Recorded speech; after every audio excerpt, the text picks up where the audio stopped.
Selamat datang pemirsa, berjumpa lagi dengan saya Mulia Adi Rifano dalam acara Satelit Nusantara TV untuk menggambarkan berita-berita yang aktual dan terpercaya. Membantu miskin, memberikan hal terbaik dalam rangka bagaimana mengatasi kondisi-kondisi premanisme yang ada. Nah, ada dua hal. Yang pertama terkait dengan upaya-upaya pencegahan. Bahwa kami memiliki instrumen intelijen yang akan terus meningkatkan proses pemberian sosialisasi terhadap para organisasi masyarakat yang bekerja sama baik di pusat maupun di daerah, tentunya katakanlah dengan kantor Kesbangpol, kemudian dengan tokoh-tokoh masyarakat, tokoh-tokoh adat, tokoh pemuda, dalam rangka memberikan pencerahan sosialisasi terkait dengan kesadaran hukum, bahwa salah satu fungsi kejaksaan itu adalah bagaimana menciptakan ketertiban umum. Nah, tentu nanti fungsi-fungsi instrumen dari intelijen ini yang akan bekerja, dan ini sebenarnya sudah kami lakukan, tetapi akan lebih diintensifkan dalam rangka bagaimana masyarakat lebih mengenal hukum dan menjauhi hukuman. Inilah tagline yang akan terus dibangun supaya organisasi-organisasi kemasyarakatan kita betul-betul bisa memahami arti pentingnya terkait dengan ketertiban. Nah, yang kedua, dari sisi penindakan itu yang menjadi penyidikan teman-teman di Polri. Posisi kami adalah sebagai penuntut umum. Nah, dalam kaitan ini kita juga sedang membuat katakanlah satu surat yang akan kita tujukan ke daerah dari pimpinan terkait dengan bagaimana intensitas dari pelaksanaan tugas intelijen dalam rangka melakukan sosialisasi dan juga fungsi penuntut umum dalam rangka bagaimana sebagai penuntut umum supaya lebih tegas terhadap perkara-perkara yang terkait dengan tindakan kekerasan yang dilakukan oleh katakanlah tanda petik premanisme, sehingga kita akan komit terhadap penegakan hukumnya yang itu dilakukan oleh fungsi-fungsi dari jajaran Jampidu.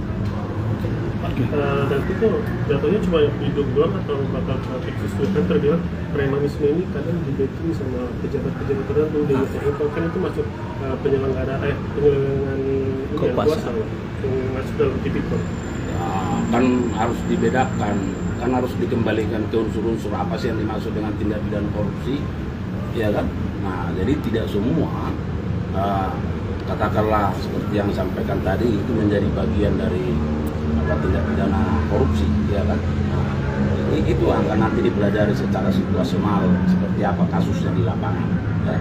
Nah, kalau penyelenggara negara melakukan tindak pidana koruptif menguntungkan orang lain atau korporasi atau diri sendiri merugikan keuangan negara, ya itu masuk unsur dari tindak pidana korupsi. Tetapi apakah pertanyaan tadi memenuhi unsur-unsur dalam pasal tipikor? Nah, itu kan harus perlu ada kajian. Nah, tetapi yang kami sampaikan bahwa tindakan-tindakan premanisme ini kan menciderai rasa ketertiban, kenyamanan masyarakat. Nah, ini yang harus perlu diantisipasi melalui proses sosialisasi yang lebih intensif, lebih masif dilakukan supaya organisasi masyarakat ini memahami tentang pentingnya ketertiban umum.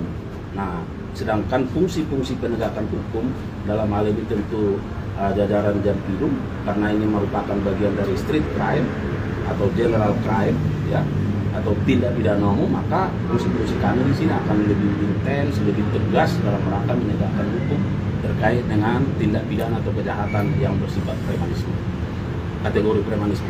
Kasus korupsi di Sintex gimana? Apakah sudah ada tersangka yang ditetapkan? Kan minggu lalu juga KPK Kejagung memeriksa ini kan satu akuntan di. Iya, terkait dengan itu masih berproses. Saya kira kita harus bersabar menunggu karena penyidik juga secara intens melakukan upaya-upaya mengumpulkan bukti-bukti. Nah, tentu kan harus dilihat apakah bukti-bukti nanti merupakan bagian dari perbuatan melawan hukum. Nah itu dia, untuk mencari siapa yang bertanggung jawab. Itu sekarang sedang dilakukan prosesnya. Masih penyidikan umum berarti ya Pak? Iya, masih bersifat. Kalau tersangka udah ada kemungkinan Pak? Belum. Berarti kerugian negara ya, atau belum bisa disampaikan? Itu semua yang mau digali, ya kan? Itu yang sedang dicari, ya kan? Makanya berbagai pihak diminta kesaksiannya, ya, untuk menggali itu, ya. Apakah ada perbuatan melawan hukum dari di sana, atau dan juga ada kerugian keuangan negara, ya, untuk memenuhi maksud dari undang-undang tipikor, ya. Kasus suap komisioner CPO sejauh ini publik masih mempertanyakan kok bisa aliran dananya nggak mengacu kepada orang-orang yang punya modal, karena sejauh ini tersangkanya adalah cuma penyedia jasa. Nah, apakah Kejaksaan Agung masih percaya mereka adalah orang yang bisa mengeluarkan uang untuk menyelenggarkan? Nah, berbagai kesempatan saya sudah sampaikan bahwa tentu semua didasarkan pada keterangan-keterangan, ya, pada keterangan-keterangan, dan penyidikan tidak berhenti, dan itu sekarang sedang berproses, ya, untuk melihat, mendalami apakah ada peran pihak lain di sana, apakah ada peran dari korporasi misalnya, ya, apakah ada peran katakanlah AR, MSY, ya. MSY itu menyatakan bahwa sumber dananya kan dari yang bersangkutan. Nah, tetapi kita kan nggak berhenti juga. Sekelas MSY misalnya punya potensi untuk mengeluarkan dana sebanyak mungkin, ya, sebanyak itu, hanya untuk mengamankan perkara ini. Nah, itulah sekarang yang sedang digali. Ya, penyidik juga sama pikirannya dengan publik, dengan media. Ya, oleh karenanya dalam berbagai rilis kan kita sudah sampaikan bahwa penyidik dalam melakukan pemeriksaan terus, ya, memanggil, meminta kesaksian, keterangan dari berbagai pihak untuk mengungkap itu, ya, untuk mengungkap itu. Nanti kita lihat bagaimana perkembangannya. Oke, siap. Oke. Terima kasih banyak.